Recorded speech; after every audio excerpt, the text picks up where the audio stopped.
The case was officially closed. The suspect was arrested. The court delivered its verdict. The city moved on. But one detail, one small, almost invisible detail, was never explained. And if that detail is true, then the person in prison could not have committed the crime.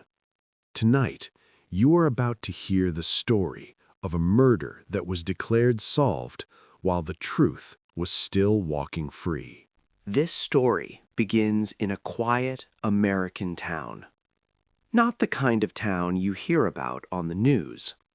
Not a place known for violence or headlines or tragedy.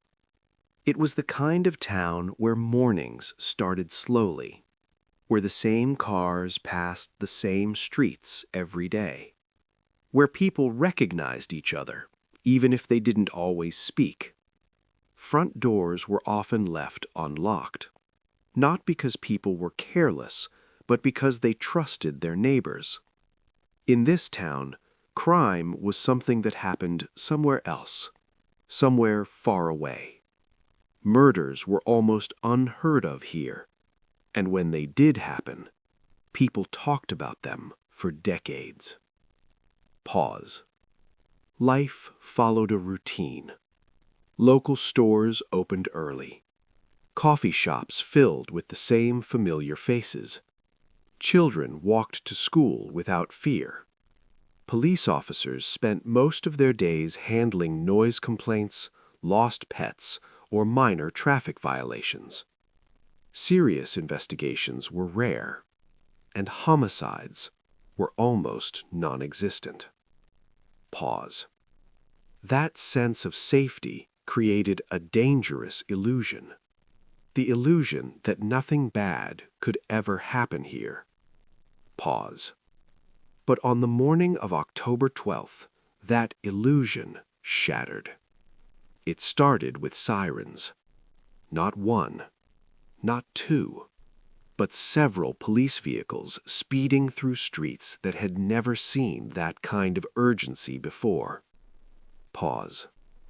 Neighbors stepped outside their homes. Curtains were pulled back. Phones were lifted. People didn't know what had happened yet, but they knew something was wrong. Pause. Within minutes, rumors began to spread. Something serious. Something bad. And then the word no one expected to hear in a town like this was whispered for the first time. Pause. Murder. Long pause. Police tape appeared on a street that had always been quiet. Officers stood where children usually played. And a house, an ordinary house, became the center of attention for reasons no one could yet understand. Pause. For the people who lived here, this wasn't just a crime. It was a shock to their identity. Because if something like this could happen here, then it could happen anywhere. Long pause. And as the investigation began, one thing became clear very quickly. This case would not stay simple for long. The morning fog clung to the streets like a thick gray blanket. Every corner, every lamppost seemed to whisper secrets that only the brave dared to hear. Detective Harris stepped out of his car, the soles of his shoes sinking slightly into the damp pavement. He pulled his coat tighter, the collar shielding him from the biting chill of October. The town was silent. Too silent. Not a bird chirped, not a car moved. Even the wind seemed to hesitate, as if it feared what had happened here. Harris glanced at the old brick building across the street. It was the Hartley warehouse, abandoned for years, yet this morning something felt off. A flicker of movement caught his eye, a shadow slipping past a broken window. He reached for his flashlight. The beam cut through the fog, revealing nothing. But then, a faint sound, a metallic clink echoing from inside the warehouse. Harris took a deep breath. Step by step, he approached the entrance. The air was thick, heavy with a sense of waiting. Inside, the darkness swallowed the beam of his flashlight. Every footstep sounded like thunder. Something was watching. A sudden crash. Boxes tumbled across the floor. And then, silence. Harris's heart pounded. He moved forward, slower now, each breath loud in the empty space. From somewhere above, a whisper, almost a hiss. "Leave now." Harris froze.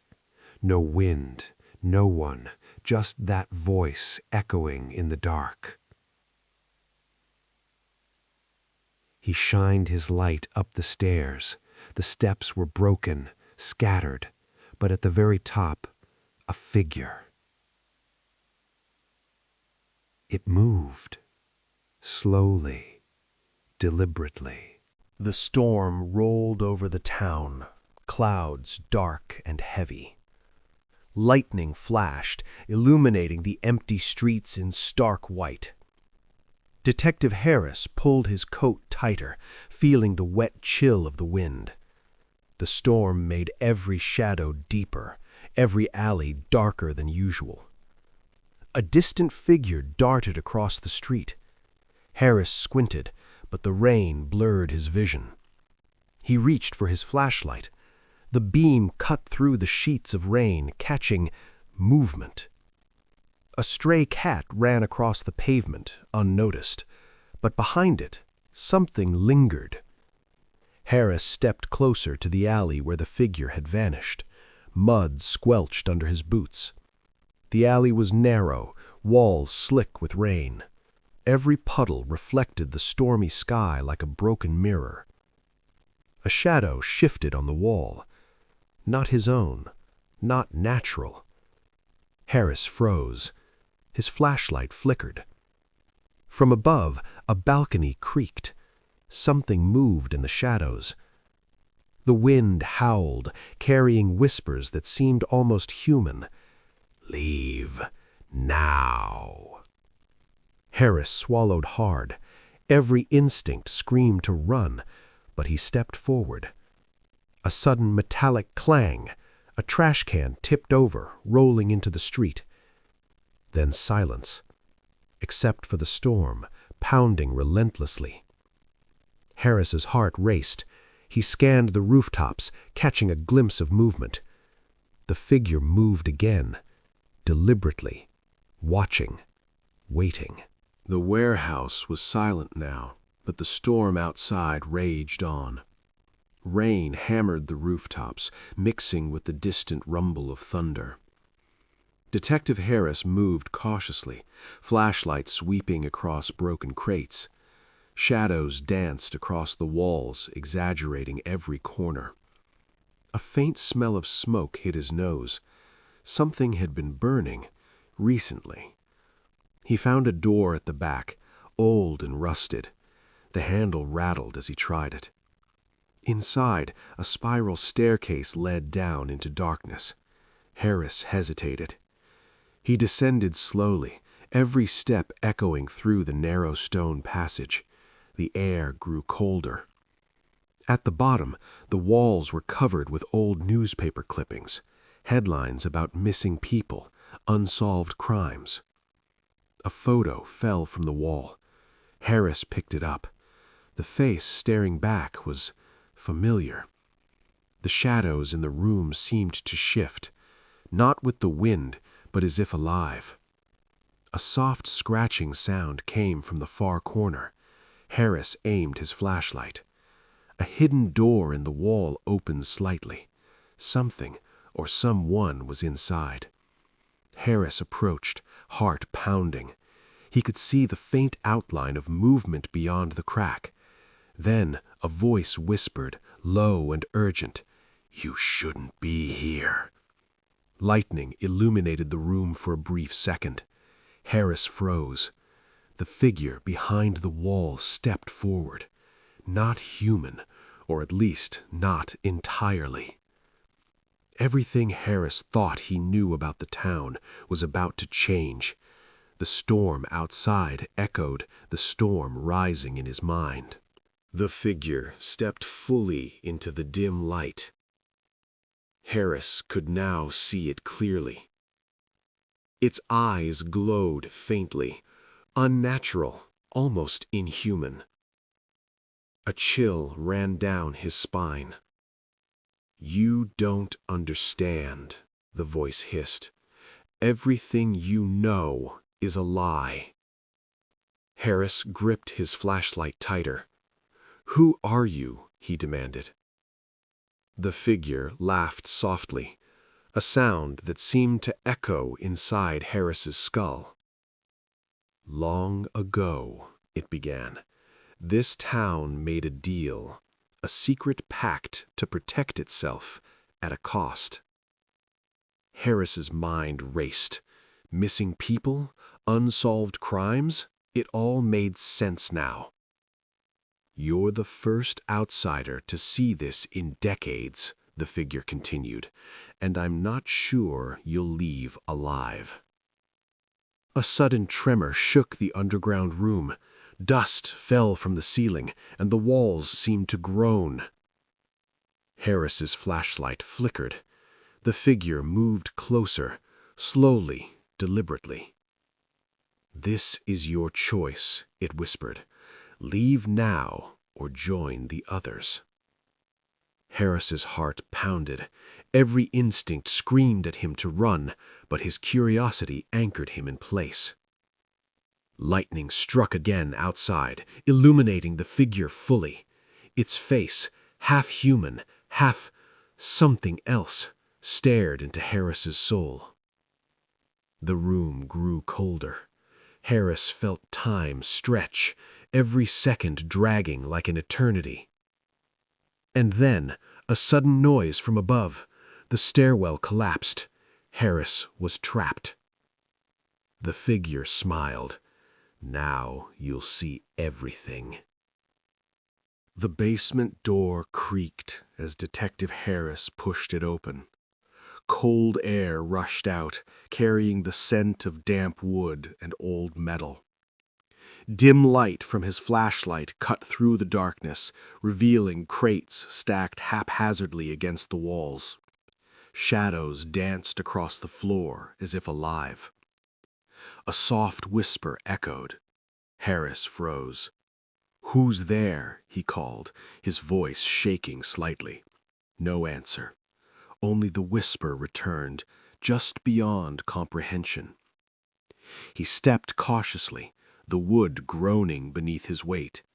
Every movement seemed amplified in the silence. Something glimmered from the far corner. Harris approached. A single broken mirror reflected his flashlight beam, but the reflection, it wasn't his own.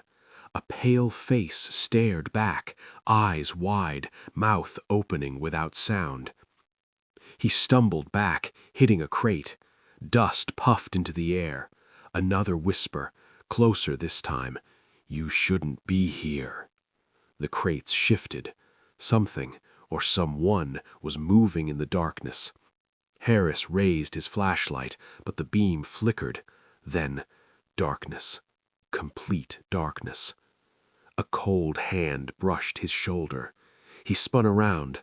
Nothing. The whisper came again, now from all directions. "Leave or stay forever." Harris's heartbeat thundered in his ears. Step by step, he moved toward the exit. Every shadow seemed to stretch, trying to hold him back. Suddenly, a crate toppled. He ran. His footsteps echoed, bouncing off the walls, chasing him. The whispers grew louder, merging into a roar of warning. Finally, he burst out of the basement, slamming the door behind him. Gasping, drenched in sweat, he knew one thing for certain. Whatever was down there, it was waiting for him to return. Detective Harris sat alone in his car. The engine was off. The radio was silent. Only the sound of his own breathing filled the space.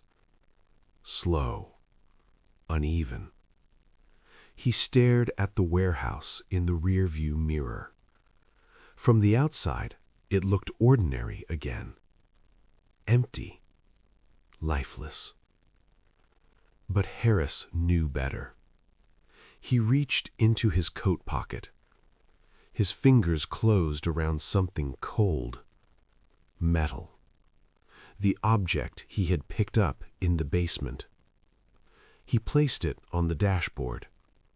A small key. Old. Worn down by time. At first glance, it meant nothing. Just another forgotten piece of junk. But Harris couldn't stop looking at it. There was a marking on it. A symbol. Scratched in by hand. Not random. Not accidental. He pulled out his phone. No signal. He exhaled slowly, then reached for his notebook. Pages filled with dates, names, locations. He flipped back, further and further, until he stopped. October 12th. The same date. Every time. Disappearances. Unsolved incidents. Across different states. Different towns. Different years. But always the same date. And always near places like this. Abandoned buildings. Forgotten basements. Harris felt a chill crawl up his spine. This wasn't isolated. It never was. He turned the page. There it was again. The same symbol. Carved into walls. Found on doors. Hidden in photographs no one noticed before. His grip tightened. These weren't crimes, he whispered. They were preparations. The car suddenly shook. Harris froze. Something brushed past the vehicle. Slow, deliberate. A shadow crossed the windshield. He didn't move, didn't breathe. Then, nothing. Silence returned.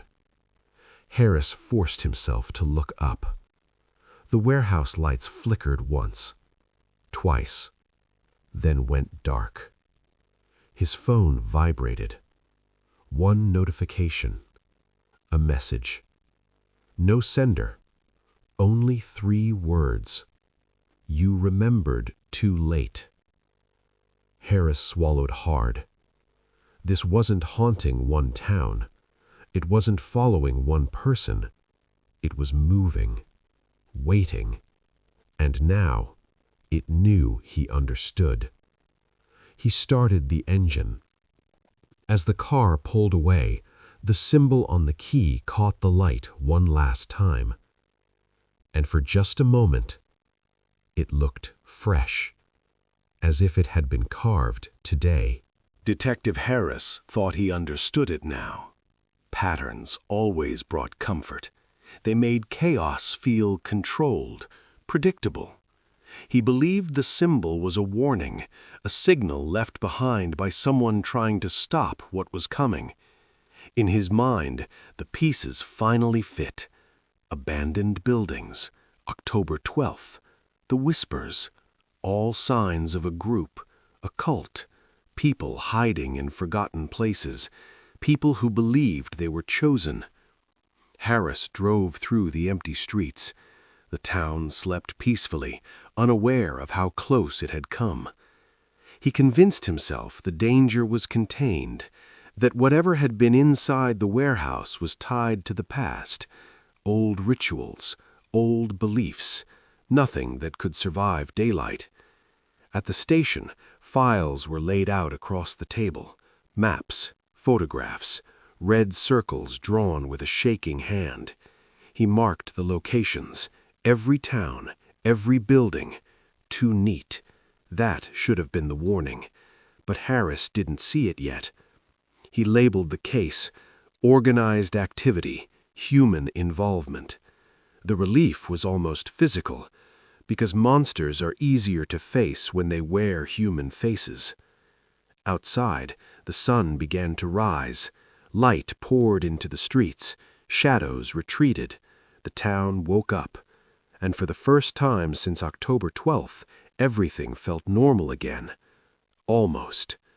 Across town, in a house Harris had already cleared, a child sat up in bed, eyes open, unblinking.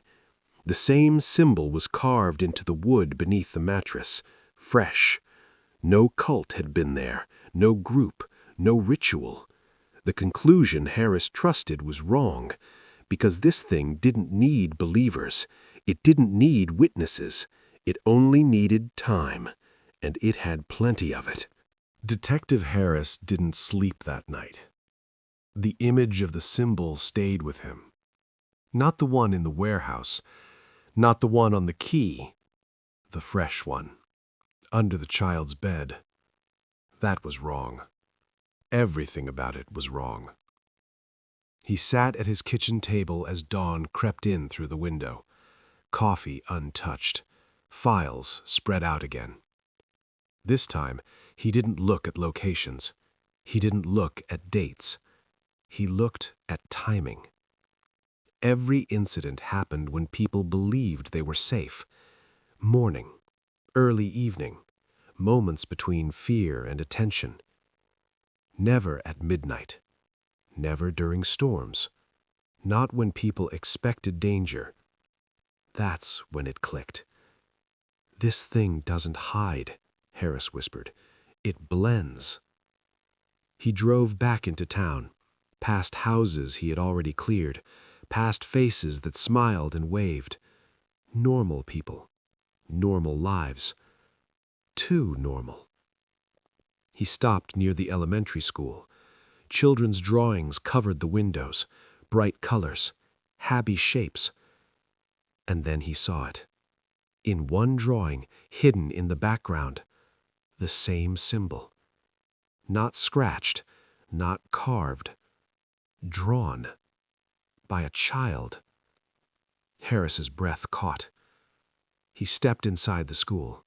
The halls were empty. Classes hadn't started yet. At the end of the corridor, a door was open. The art room. Paintings lined the walls. Dozens of them. And in nearly every one, the symbol. Sometimes obvious, sometimes hidden in clouds, in shadows, in smiles that were a little too wide. Harris felt sick. This wasn't influence. It wasn't teaching. It was imitation. Like something children could see, but adults couldn't. A noise behind him. Soft footsteps. He turned. A teacher stood there, smiling politely. "Can I help you?" she asked. Her eyes flicked briefly to the drawings, then back to him. Too quick. Harris nodded slowly. "Beautiful work," he said. Her smile didn't reach her eyes. As he walked away, he felt it again, that sense of being watched. Not from the shadows, not from dark places, from everywhere. This thing wasn't ancient. It wasn't trapped. It was learning, adapting. And the worst part, it didn't need basements anymore. It didn't need warehouses. It had found a way inside people. Not possession, not control. Reflection. Harris understood now. The symbol wasn't a warning, it wasn't a mark. It was a mirror. And once you noticed it, it noticed you too. Detective Harris didn't report what he saw. Some truths don't belong in files. They don't fit into language. He drove home slowly. Every familiar street felt altered. Every house looked the same, yet somehow wrong. At home, he locked the door, then checked it again. The silence inside felt heavier than the darkness of the warehouse ever had. He stood in front of the bathroom mirror. Just for a moment, a tired man stared back. Hollow eyes, unshaven face. Normal. He turned away. That's when he noticed it. On the fogged mirror, barely visible, lines, curving, familiar. The symbol. Detective Harris wiped the glass clean, hard. Nothing there. His phone buzzed. A voicemail. No number. He hesitated, then pressed play. Static. Then his own voice. Not recorded, not remembered, repeating words he had never spoken. I see it now. It's everywhere. He dropped the phone. The lights flickered. In the living room, framed photographs lined the wall. Family, friends. In the glass of every frame, the symbol. Not carved, not drawn, reflected. Harris backed away. He understood the final truth. This thing didn't invade, didn't possess.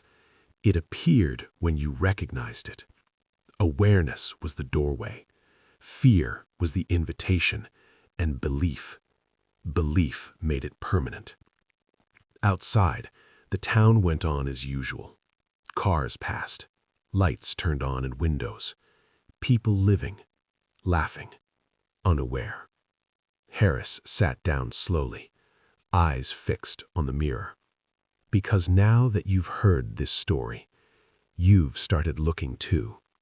And if you're wondering whether you can see it, that means it's already there, watching, waiting, just behind your reflection.